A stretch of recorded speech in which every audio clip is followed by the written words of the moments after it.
안녕하십니까.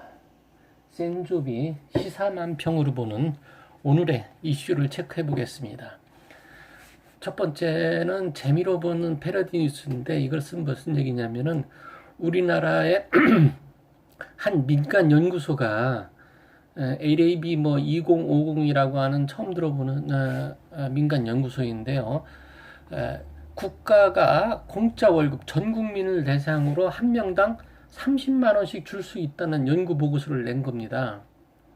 2년 뒤에 시행 가능하다고 이렇게 주장한데 큰 새로운 세원 확보 없이도 가능하다는 얘기입니다. 이게 무슨 얘기냐면은 소득공제라든지 세액공제 같은 거를 대폭 축소하고 조정을 해가지고 복지제도를 조정을 하면은 국민 한 명당 30만 원씩 줄 수 있다는 주장입니다. 그렇게 되면은 기존에 혜택 받는 돈을, 그러니까 완전히 다른 분야 거를 취소해서 주면 모를까. 지금 하위 계층이라든지 이런 사람들한테 기존에 주어온 그 복지 정책을 줄여가지고 그 돈을 재원해서 주자고 하는, 그러면 1년이면은 한 180조 원씩 전 국민의 재원이 필요한데, 그 180조 원을 국민들한테 새로운 데서 예를 들어서 석유가 나왔다든지 휘발유가 나온다든지 아니면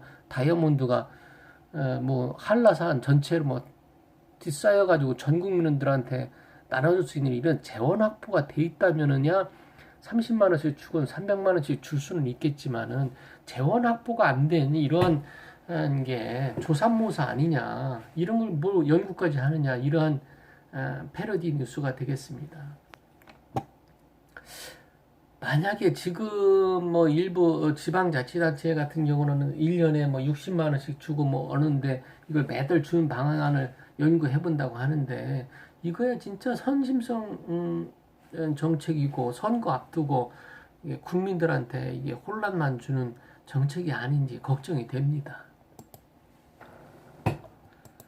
자, 두 번째는 이제 좀 밝은 얘기를 좀 하시죠.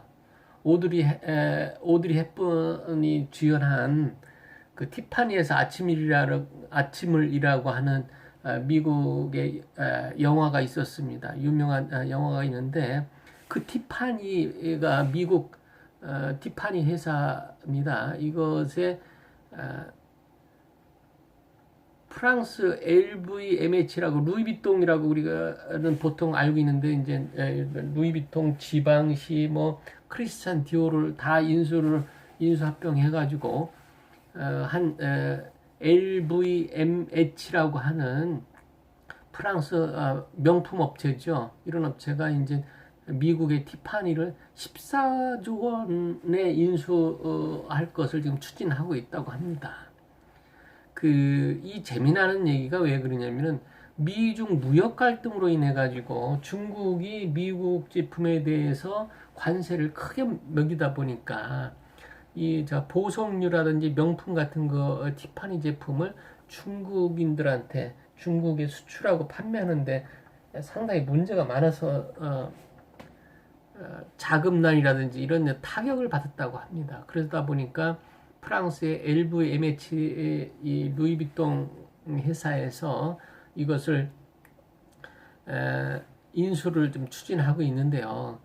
이 LVMH 같은 경우는 명품 회사를 인수하는데 아주 적극적으로 나서는 유명한 업체입니다.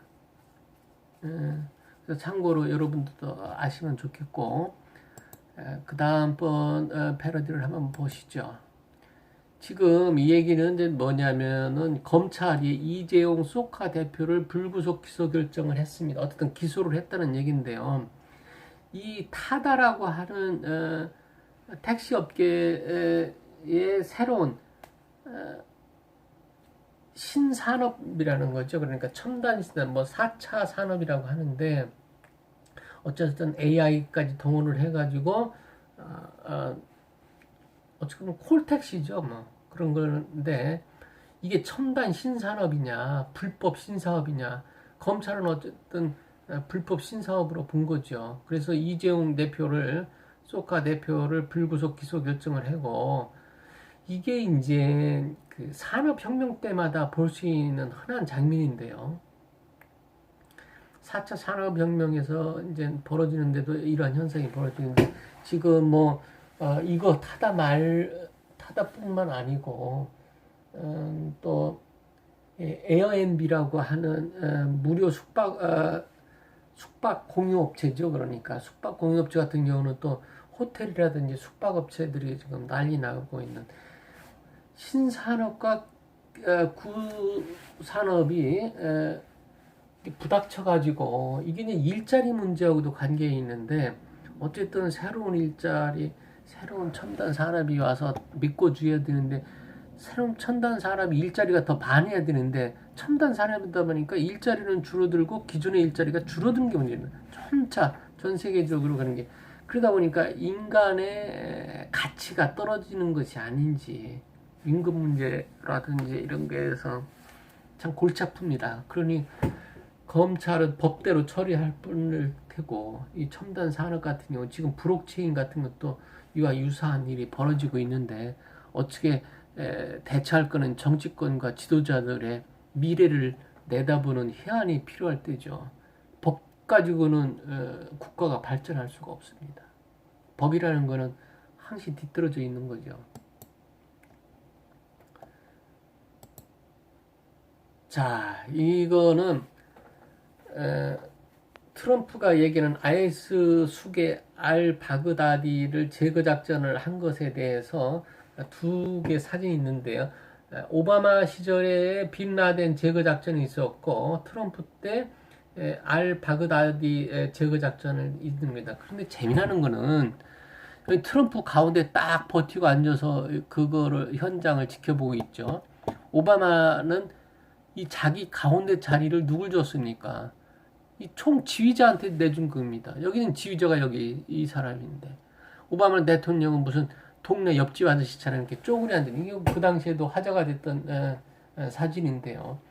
이 트럼프 황제 노릇 하고 있는 트럼프가 참 문제가 많습니다. 오바마하고 트럼프는 아주 뭐 적대 관계고 서로 욕하는 사이인데, 이 사진이 무슨 차이점이 있는지를 여러분들 많은 곳에서 차이점을 발견하실 수 있을 겁니다. 국가 지도자가 그러면 어떤 사람이 되어야 되는지 우리 한번 다 같이 생각해 볼 필요가 있습니다. 그래서 차기 국가 지도자를 뽑으실 때 참고하셨으면 좋겠습니다. 자, 불굴의 집념 484번째 선정은 이낙연 국무총리가 됐습니다. 이낙연 국무총리의 정치적 집념이겠죠. 어제부로 최장수 총리 기록을 했습니다. 이제 오늘부터 최장수 총리가 됐는데요.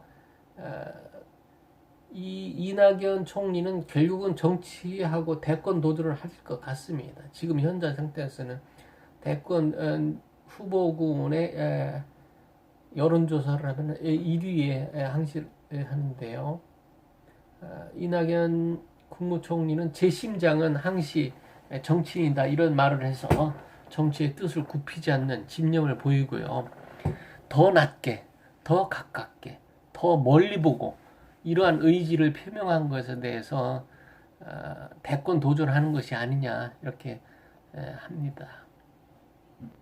이낙연 총리는 참 이거를 잘하는 것 같아요. 더 낮게, 더 가깝게 하는데 깐깐하게 이제 기자 출신으로서 바빠도 치는 것도 있긴 있는데요. 하여튼 보면 좀 믿음직합니다. 자, 이거는 뭐 한국당이 조국 장관 낙마시켰다고 해서 표창장 줬는데 비판 일자, 장관 낙마시키면 늘 주었던 표창장이다. 그러니까 민주당 측에서는 학생들이 그런 걸 배울까 두렵다. 이 표창장의 의미라는 거는 뭐 어떤 일을 성공시키고 뭐 이름을 떨쳐서 이 사람을 널리 알리기 위해서 주는 상이다, 이런 사전적 의미가 있는데, 서로 이러한 사전적 의미를 알고 서로 비판하는지 모르겠습니다. 자, 오늘도 센조비 시사만 평으로 보는 오늘의 이슈 48번째 시간을 마치도록 하겠습니다. 내일 또 뵙겠습니다.